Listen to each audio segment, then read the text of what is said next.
Hello, I'm Mandy Palmer with the Bellingham Public Library in Bellingham, Washington. I'm here from the Children's Department to share some ideas about reading together with young children. Reading with a little one is a great way to bond and foster attachment and instill a lifelong love of books and reading. One thing I want to remind parents and caregivers is that it's okay to start small. You can start out by reading short books and reading for short periods of time.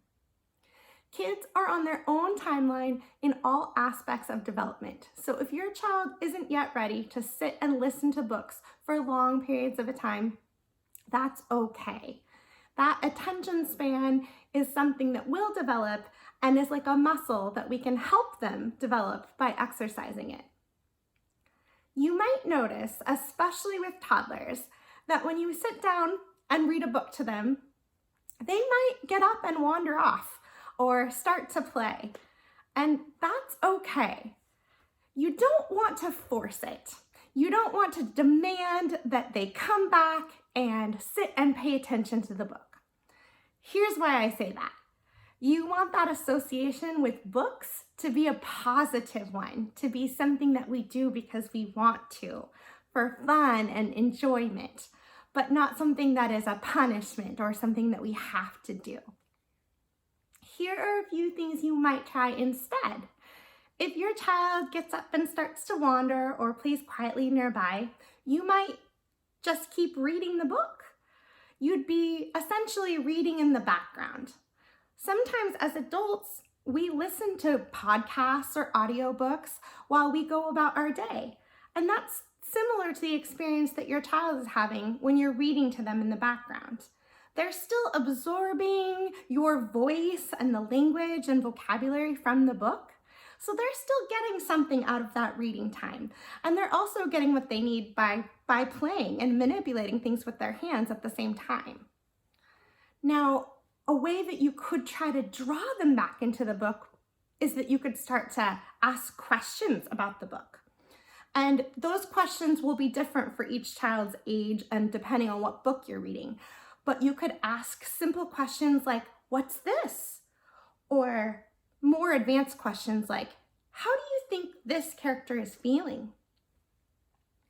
You might end up having a little bit of a conversation about the book with your child instead of just reading it straight through.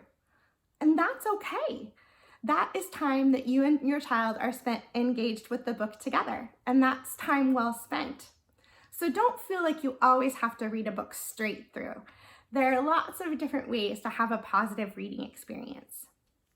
Now, if you're asking these questions and your child is not responding, but rather just continuing to play and do their own thing, you might end up trying something like answering your own questions or making your own observations about what you're noticing in the book. You might say, "Oh, I see a blue truck," or "It looks like the girl is feeling sad." Those questions and observations are great modeling for your child of just how much there is to notice in the experience of reading a book together. Now, another important point here is that you know your child best. And what they might really be needing from you in that moment is to simply set the book aside and get down on the floor and roll cars around with them. And that's okay too. Time spent playing together is another way of building some of those foundational literacy skills. The 5 early literacy practices are talking, singing, reading, writing, and playing. A lot of great language and narrative development can come through play. If that's the case, you do simply set the book aside and play with your child. And then you can choose a time to come back to the book that you think will work well for your family and the rhythm of your daily life. So you might try reading the book again at snack time or before bed, or just choosing a time that you think that would work best for your child. Thank you for watching this video today. Happy reading.